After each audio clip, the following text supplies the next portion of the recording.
Hello guys, tuturuan ko kayo kung paano i-fix ang error na ganito sa Facebook Lite latest modified natin. Kung hindi ma-open yung Facebook Lite, ayan. So yung gagawin lang natin, punta lang tayo sa APK editor natin, select APK from app, hanapin natin yung modded Lite natin, then full edit,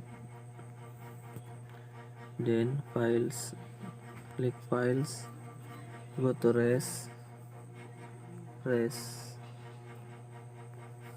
then dito sa baba search natin tong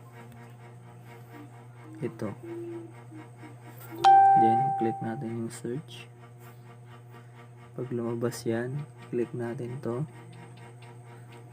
then okay lang natin. Ayan, replace na po, then build natin.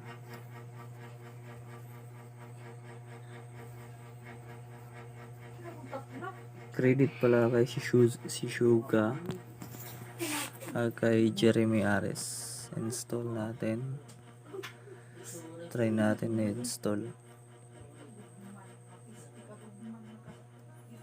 open, ayun, okay na siya. Thanks for guide, subscribe my YouTube channel.